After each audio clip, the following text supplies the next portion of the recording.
Hello everybody, welcome back to the channel. It's me! Just in case you've forgotten. I thought I would do a little story today called Your Favourite Cereal Was Designed to Stop You Wanking. The man behind the company that created Rice Krispies, Frosted Flakes and Cocoa Pops was not a big fan of wanking, or of anybody who wasn't white. John Harvey Kellogg was born in 1852, a particularly prudish time in history, I'll grant you. It was at a time when women would ride a horse side saddle because to ride a horse, well, like a horse, was considered too sexual. Even by the standards of the day, Kellogg went well above the call of duty, and it's widely believed that he never consummated his marriage. He also wrote part of his book about why we should all stop knobbing while on his honeymoon, a time usually reserved for said knobbing. In this 798-page book, he really didn't like people to boff. He begins the chapter on the solitary vice by seriously hyping up wanking.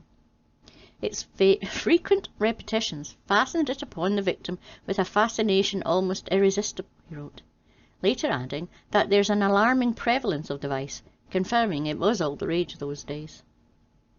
He goes on to quote medical authors of the era, saying, "Neither the plague, nor war, nor smallpox, nor similar diseases have produced results so disastrous to humanity as the pernicious habit of onanism," which is hyperbole even if you're writing from the perspective of a teenager's sock drawer.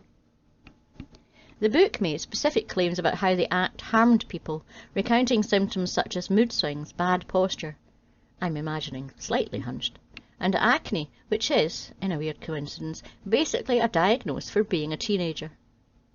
A diagnosis, I beg your pardon. He also believed it caused a fondness for spicy foods. "Sheila, I think Harold's been cranking it again. He keeps asking for Joe Frazee." And that in extreme cases, people could wank themselves to death, writing that such a victim literally dies by his own hand. No, he did not clarify how you could crank your way into the next life, nor provide diagrams of the technique. Kellogg thought that one of the ways to deal with this, and brace yourself for worse, was to give people plain, boring foods, thinking that the meat and flavourful foods increased your urge to have sex. Who amongst us doesn't want to go to Pound Town when you're bloated from a massive Chinese takeaway?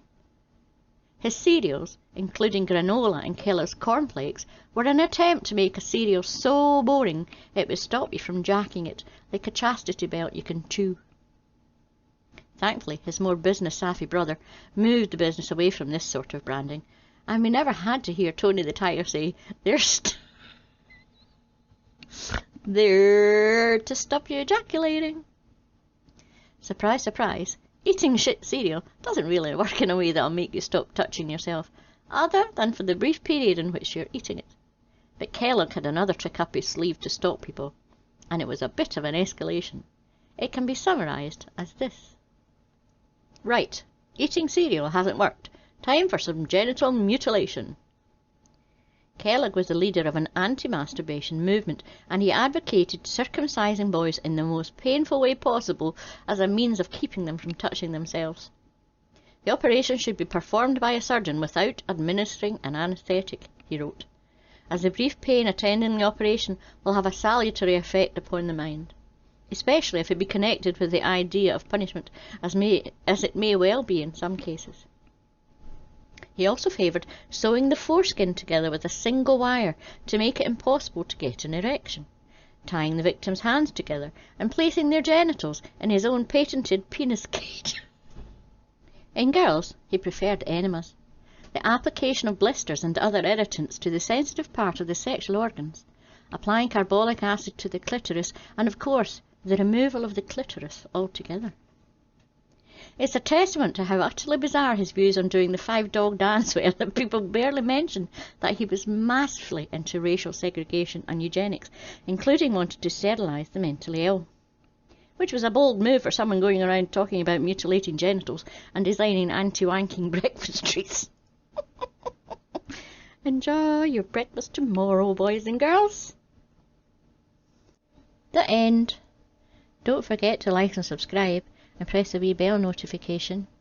And a huge big thank you to all my subscribers, patrons and members. See you next week. Bye bye.